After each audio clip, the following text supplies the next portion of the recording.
Habari, mimi ni Khamis Salim, mwalimu wa lugha ya Kituruki ndani ya Mapindi App, somo la 11, unit namba 3. Tunakwenda kuangalia ni aina ya zoezi, lakini zoezi ambalo lina maelezo na lina mfafanuo ndani yake. Kwa hiyo msitishike. Tunaenda kuangalia tutatoa hapa klabu 4. Halafu wewe utabidi uchague moja katika hizi, alafu uandike vitu ambavyo mnafanya kuhusiana na hizo klabu.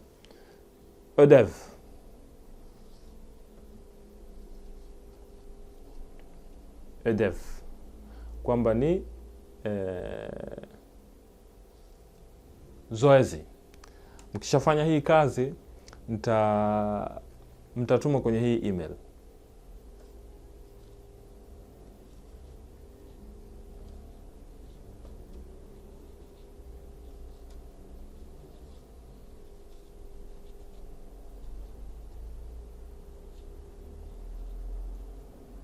Sawa, salimi@gmail.com.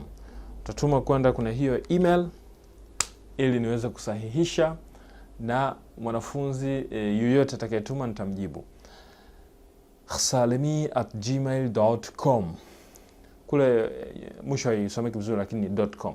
Kwa hiyo ni salimi@gmail.com. Ödeviyat katika klabu ambazo ziko hapa ni kwamba eğlence kulübü. Nataka kuona mazoezi yenu ya kuandika yakoje. Eğlence kulübü.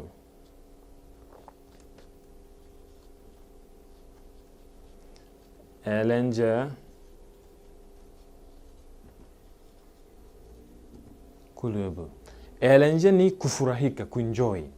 Kulübü ni klabu. Kwa hiyo klabu ya masuala ya kufurahika. Halafu kuna Türkçe kulübü.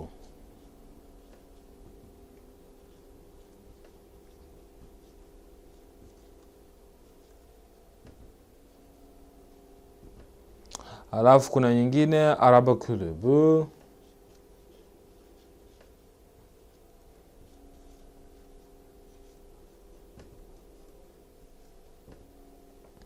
Halafu kuna nyingine okuma kulübü.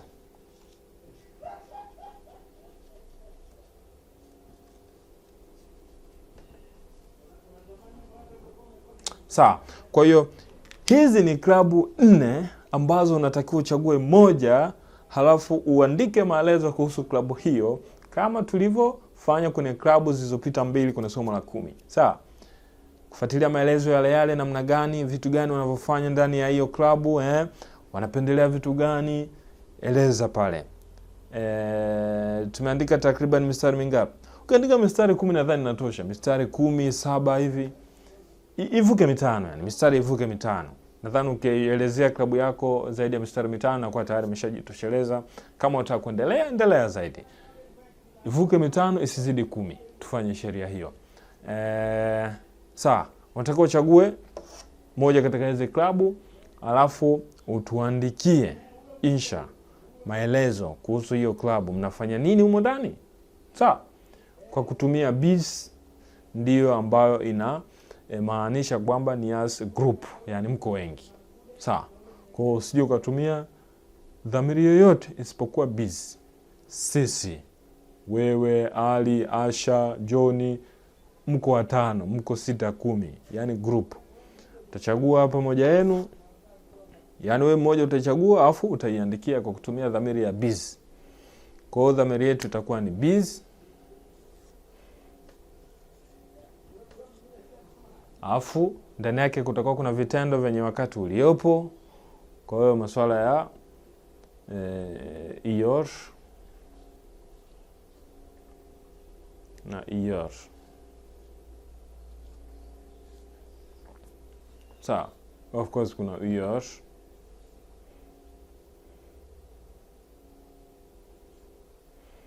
No, ni uyor. Sawa. Alafu kuna yori yenyewe na nyongeza nyingine ambazo tumezisoma kwenye kanuni ile ya wakati uliopo. Kwa hiyo tumia dhamiri biz, lakini vitendo vyako viwe na wakati uliopo. Sawa? Hii kanuni hapa sio yote, ni baadhi tu nimeandika. Kwa hiyo somo kama la 4 la 5 hivi au 6 nadhani ndio tuzungumzia kanuni hizi. Kwa hiyo rejea kule, fahamu kanuni mwanzo mwisho. After utakuwa unaweza kukifanyia kila kitendo kwa kutumia dhamiri ya bis, utakuwa unaweza kukipeleka kwenye wakati uliopo. Ni hivyo yani. Cha kuandika ni klabu tayari jina umeshapewa, si ndio? Kwa hiyo unakuja jina la klabu umaliza. Haya, unaanza kutuambia sasa hiyo klabu nukta ya kwanza inapenda kufanya kitu gani, au ni pirika ipi ambayo wanaifanya. Mstari wa pili, sentensi ya kwanza tayari. Sentensi ya tatu katika mwelekeo au matekelezo ya hizo kazi mnazofanya kwenye klabu yenu, nini vinahusika? Sijui vitabu, sijui watu, sijui kuzungumza. Sentensi ya tatu imeisha. Kushamaliza hapo, kuna faida zake ambazo unazipata katika hiyo klabu. Kuna faida moja sio ya kufanya nini. Sentensi ya 4. Sentensi ya 5 mnataka kufanya nini, labda lengo lenu nini, unaweza pia sentensi ya 5 kama imeisha. Sentensi ya 6 unafunga yani kwa sentensi moja matata sana ya kujisifia kwamba klabu yetu ndio nzuri nini na nini, vitu kama hivyo. Ukimaliza hii odevu ya yazma, yani kuandika, utatuma kwenye email hii hapo salmi@gmail.com. Maana unaweza ukaandika kwa kalamu kwenye daftari, ukapiga picha ukatuma kwenye email, au ukaandika kama kwenye kompyuta kwa bilgisayarda mnaweza mkaandika, afu ukatuma document as nini kwenda kwenye email hiyo hapo, na mimi nikipata nitasahisha na nitakutumia majibu. Ni zoezi letu lilikuwa ni hili. Mifano tayari nadhani imeshakuwa mizuri zaidi kwenye somo la 10. Mifano hii miwili. Kuna klabu ya filamu na klabu ya matembezi. Na watu wote tumuona walivyojisifia wenyewe. Sawa. Kwa hiyo na wewe fanya hivyo. Ukimaliza hii, ukiandika hii klabu hii moja ukaiandika vizuri kabisa, safi.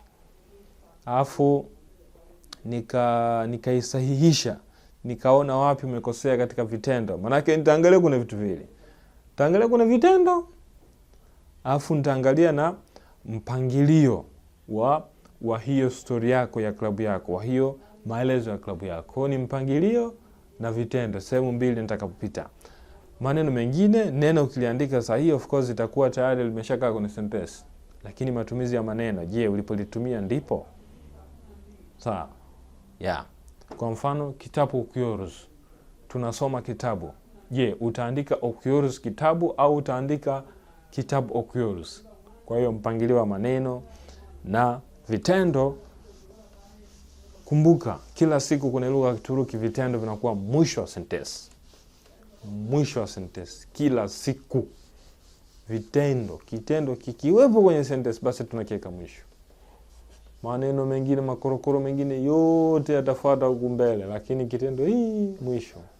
Kitabu okuyoruz.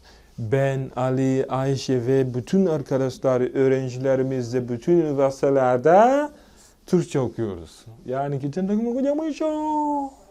Naweza kana sentensi ya mistari 5, lakini kitendo unaenda kukuta mwisho ukisikiliza marais wanapozungumza.